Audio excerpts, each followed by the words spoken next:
My life took an unexpected and delightful turn the day I met James. Before him, my world had been consumed by the never-ending cycle of corporate crisis.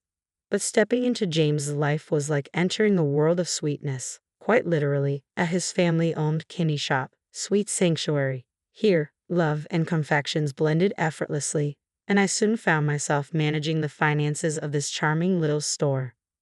"Good morning, love," James would greet me, his smile lighting up the room as I stepped into the deliciously fragrant shop.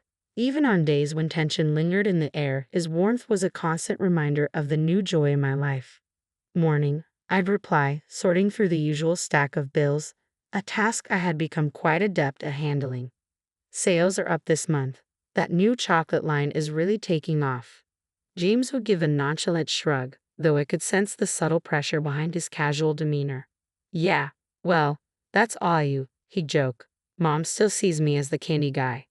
I laughed along, though I could tell there was more beneath the surface. Just as we were settling into the rhythm of our morning, his mother, Patricia, would burst through the door, all smiles and enthusiasm. "James, my boy, you outdone yourself. The store looks fabulous," she'd exclaim, giving him an overzealous pat on the back. Her gaze would then shift to me, and her smile would tighten just slightly. "Karen, still playing shopkeeper, I see." I'd offer a polite sigh and respond, "Good morning, Patricia. Yes, playing shopkeeper is what keeps us in the black." Patricia would wave my comment away dismissively. "Numbers, numbers, Karen. You should leave that to the accountants and help my son with the real business." Before I could respond, James would step in, his tone firm yet gentle. "Mom, Karen's doing more than fine.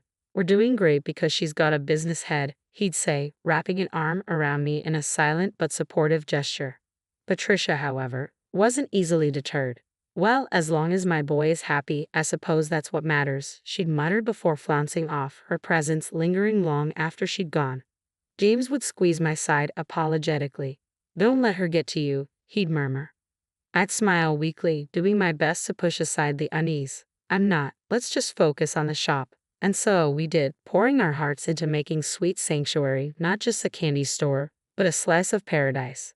That sense of bliss lasted for a while, until I began noticing troubling signs. Deliveries started coming in, not with ingredients for our confections, but with expensive gadgets bearing eye-popping price tags.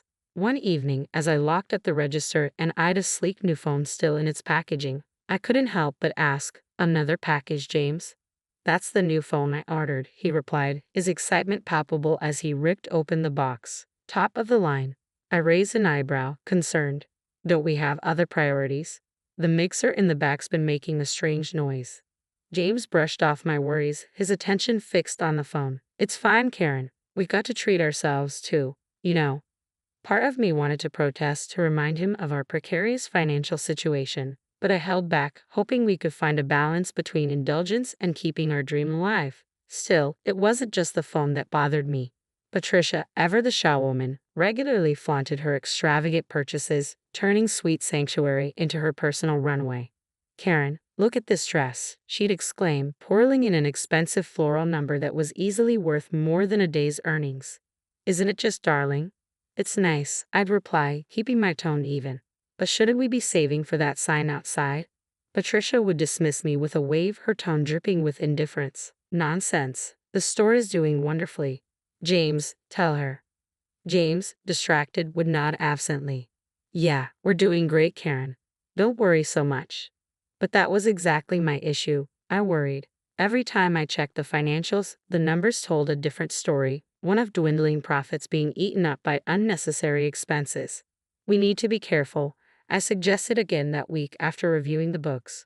James gave me a look like I'd just suggested selling the store for a one-way ticket to the circus. "Come on, Karen. It's not that bad. You're being stingy," he said, the word stinging more than I wanted to admit. "I'm not being stingy, James. I'm being smart. We need to think about the future of Sweet Sanctuary," I argued. But he seemed uninterested, already absorbed in browsing another site for his next purchase. "You worry too much," he dismissed, barely paying attention. "It'll all work out." Things escalated when Patricia decided we needed extra help. It was a Tuesday, inventory day, and I was organizing a shipment of candy jars when she walked in, arm in arm with a young woman who could not have been more than 20. "Karen, this is Lisa. Patricia announced with a flourish. She's going to help us with the business side of things. I straightened up, wiping my hands on my apron. Nice to meet you, Lisa. But just to clarify, I'm the co-manager here, I said, my voice friendly but firm. Lisa's smile was polite but distant. I've heard a lot about you. I'm excited to be part of the team. Patricia's smug expression told me all I needed to know. She hadn't consulted James about this hire. What exactly will Lisa be assisting with? I asked, keeping my tone neutral. Oh, she's going to help with the business side of things. You can only do so much after all, Patricia replied dismissively, her gaze skimming over my inventory sheets. It was then that I knew, for better or worse, the future of Sweet Sanctuary was no longer solely in our hands. I nodded, though a mix of confusion and concern stirred inside me. All right, well, we have a system here, so I'll need to bring her up to speed. It quickly became clear that Lisa's idea of helping was more about observing than actively participating. When I discovered the salary Patricia had approved for her, I was taken aback. James, can we talk? I asked him later in the office. Sure, what's up? He replied, not even glancing up from his computer. It's about Lisa. Her salary, it's more than we can afford for her role, I explained. James finally looked up, his expression troubled. Mom said it was fine. She thinks Lisa will bring a lot to the table. I sighed, feeling as though I was speaking to a wall. The challenges at Sweet Sanctuary were escalating, and it was becoming harder to keep our sweet dream from soaring. Despite our agreement to discuss new hires together, especially regarding their salaries, James shrugged it off, as though it were insignificant. What's done is done. Mom has a good feeling about her, he remarked dismissively. Frustrated, I held back my response. Relying on good feelings wasn't going to balance our books. I left his office, feeling like I was the only one aware of the red flags while James and his mother paraded through the business blindfolded. I'd always been meticulous, double-checking, sometimes triple-checking, especially when it came to numbers. So when I found an envelope tucked away in the back of a filing cabinet while searching for a misplaced invoice, I opened it, assuming it was just another overlooked bill. But my heart sank when I saw what was inside. A document listing Sweet Sanctuary as collateral for a loan, the amount far beyond what our humble shop could justify. James, I called, entering his cluttered office with the papers in hand. He looked up, and for the first time in months, I saw a flicker of guilt in his eyes. What's this? I demanded. Oh, that's nothing. Just a small loan I took out for store improvements, he replied casually. Store improvements? I repeated, incredulous. This amount could renovate the store 9 times over. What did you really use it for? There was a long, tense pause. Finally, he spoke, carefully choosing his words. Look, I might have used some of it for the house. The one I've been fixing up for us. For us? I repeated, my voice sharp with disbelief. Or for your gadgets and whatever else you've been wasting money on. James stood up, his chair scraping back with the force of a judge's gavel. Yet all I felt was rising frustration. It's not like that, Karen. You don't understand. This is all going to pay off in the end. No, James, I said, shaking my head. Taking out a loan against the store without telling me. That's what I don't understand. How could you be so reckless? Before he could answer, Patricia stormed in, noticing the documents in my hand. What's all this? She demanded. James started to explain, but I cut him off, shoving the loan papers toward her. Did you know about this? I asked. Patricia barely glanced at the documents, dismissing them with a wave of her hand. Of course I did. James is just doing what's necessary for our future. And who are you to question him? You're just the help, after all. Her words stung, but they also ignited something in me. Just the help, I replied, my voice steady and firm. I've been keeping the store afloat while you two have been treating it like your personal bank account. James's face turned pale, and Patricia looked ready to erupt. You ungrateful little, she began. But I cut her off, surprisingly calm. What's ungrateful is not recognizing the hard work someone's putting into this business. What's foolish is risking everything for a house we don't even need. They were speechless, caught in their own lies and misdeeds. I left the room, the loan papers clutched in my hand like a pending judgment. Later that day, the kitchen table, usually reserved for casual meals, became the setting for a somber discussion.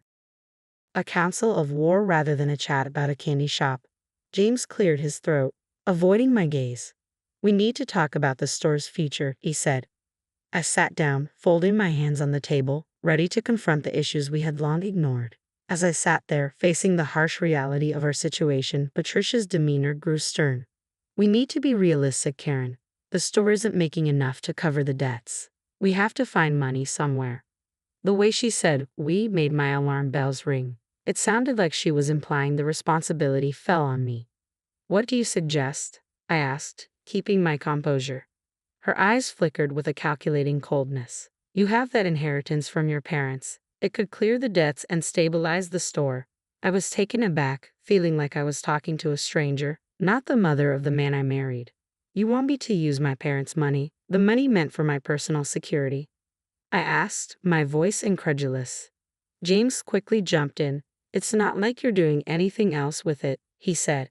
And what about our security? Patricia cut in sharply, her tone implying my inheritance should be treated as a family resource. I looked between them, my heart sinking. I'm part of this family, but it feels like you only recognize that when you need something from me. James shifted uneasily. It's not like that, Karen, but we're struggling here. I stood, my voice steady but disbelieving. So you expect me to just hand over my future?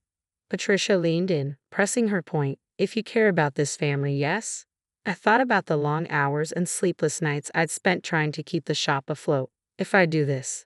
The words felt heavier than I expected. If I use my inheritance, I want 1/3 of the store. I want to be an official co-owner.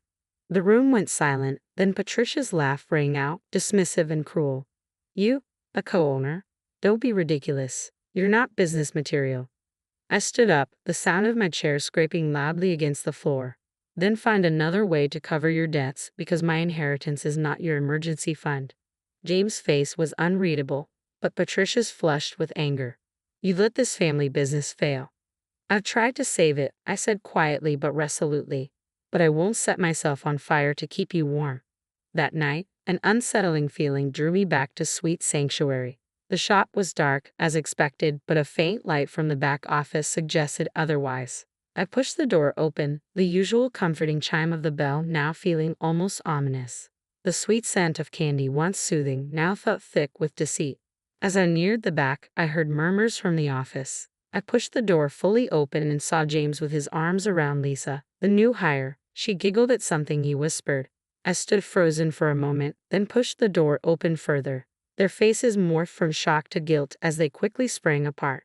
Karen, James stammered, straightening his shirt. It's not what it looks like. Really? I replied, my voice cold. Because it looks like I just caught my husband with his arms around another woman. Lisa fumbled with her hair, avoiding my gaze. We were just going over inventory, she said, her voice barely a whisper. At midnight, with the inventory in your arms. I raised an eyebrow. Really? James looked desperate. Karen, please, you're blowing this out of proportion. I let out a short, humorless laugh. Am I? A calm settled over me, chilling in its clarity. The trust and partnership I thought we had were gone. Everything was unmistakably clear. James stepped toward me, but I raised a hand to stop him. Save it, James. I don't know what's worse, your cheating or the feeble lies. Lisa found her voice, faint and apologetic. I'm sorry, Karen. I never wanted any of this to happen. I studied her, young, naive, tangled in the web of a man unable to own up to his mistakes. You should be sorry, I said, and turned to James. And you, James, should start job hunting. He objected immediately. You can't fire her over this. I was unyielding. I can and I will. Tomorrow, I'll be contacting a lawyer. James went pale. Karen, please, let's discuss this. There's nothing left to discuss, I interrupted sharply. You've made your choices. Now you have to live with them. Without waiting for his reply, I walked out, my head held high as his pleas faded behind me. The following morning, bright sunlight contrasted sharply with the gloom of our household. Having spent the night at my rental property, I sat at the kitchen table when my phone buzzed. It was a message from James. Tempted to ignore it, I gave in to curiosity. It was a photo of a bank letter demanding immediate repayment. Below it, James had typed, "We need to talk. This is serious." I sighed, prepared for whatever awaited me. On my way. When I arrived at the shop, James and Patricia were already there, pacing nervously. Patricia noticed me first, her expression darkening. Decided to show up, did you? She snapped. I nodded, Meeting her glare. You wanted to talk. James handed me the letter, his face lined with anxiety. The bank's on us hard. We could lose everything. I scanned the letter, unsurprised by the figures, but uneasy nonetheless. So what's your plan? Patricia shot me a glare. We wouldn't be in this mess if you just helped when we asked. Ignoring her, I turned to James. What are you going to do? He looked defeated, running a hand through his hair. I thought maybe you could cover it with your inheritance. I gave a bitter laugh. I told you, I'm not footing this bill without a stake in the business. Patricia stepped forward, a scowl on her face. You're being unreasonable, Karen. This is a family business. I met her challenge with forced calm. And where was this family when your son was mismanaging our funds and hiring his buddies for kicks? James opened his mouth to speak, then faltered, looking down. You don't get to play the family card only when it's convenient, I said. We'll need to figure something else out. James muttered, You'll have to then. Unexpectedly, Patricia smiled, but it wasn't pleasant. Fine, but if you're not helping, then you're out. We'll manage without you. You're fired. I stared at her for a long moment, letting the silence linger before matching her smile. Okay. Their astonishment was almost amusing. Just like that? James asked, incredulous. Just like that, I confirmed. I need you to understand. I've meticulously gathered evidence. I took photographs of your dealings with Lisa and kept a detailed log of every dime squandered. If you think you can dismiss me and bury this mess, you're sorely mistaken. Patricia's smile faltered, and she hissed, You wouldn't dare. Oh, but I would, I said. And as I leave, I'll take my hard-earned achievements with me. Let's see how you'll explain to the bank why the business is floundering without its real pillar. Months had passed since I last walked through the doors of Sweet Sanctuary. My life had found a new rhythm, paper rustling, the quiet hum of productivity, resolving challenges. I sat in my crisp new office, a world away from the chaotic storeroom of the confectionery. My phone rang, and Angela's name lit up the caller ID. She was the only connection I'd kept from that chapter of my life. Hey, Angela, what's new? I greeted her, a tinge of apprehension in my voice. I knew Sweet Sanctuary updates always stirred old memories. Haven't you heard? Angela's voice was mixed with pity and discomfort. The shop shut down last week. The bank foreclosed on it, and their house. A sense of unexpected relief washed over me. How are James and his mother coping? There was a brief pause. Not well, I'm afraid. They've moved in with his aunt. They're keeping a low profile. Thanks for letting me know, Angela. The news settled in, but then Angela added, Karen, everyone knew you were the lifeblood of that place. It just wasn't the same after you left. A small, sad smile touched my lips. Thanks for saying so. How about you? Have you found something new? Yes, I'm at a bakery downtown now. It's no Sweet Sanctuary, but it's a start. That's great to hear, Angela. You've always had a knack for baking. I'm sure you'll do well. We exchanged a few more words before ending the call. As I looked out the window at the bustling street below, my assistant knocked on my door. Your 4 o'clock appointment is here, she announced. Thanks, send them in, I replied, ready to shake off the last traces of nostalgia. A couple walked in, worry etched on their faces about their enterprise. As I stood to greet them, I felt energized by the new challenge. We've heard excellent things about you, Karen, the wife said as they took their seats. They say you're the top crisis manager around. I smiled, at ease with the recognition. I'll strive to live up to that. Now, tell me about your business, and let's explore how we can steer things back on track. As they detailed their issues, my mind buzzed with strategies. This was my domain now, where every problem had a remedy, and each challenge was a doorway to opportunity. Sweet Sanctuary, with its bittersweet recollections, lay behind me. Ahead was a path I had crafted for myself, one of resilience, redemption, and new beginnings. As our conversation continued, their anxiety transformed into hopeful smiles. They departed with renewed vigor, and I turned back to my desk, my spirit lighter than it had been in ages. The most rewarding victories often come after the toughest trials. The future was mine to shape, one deliberate step at a time.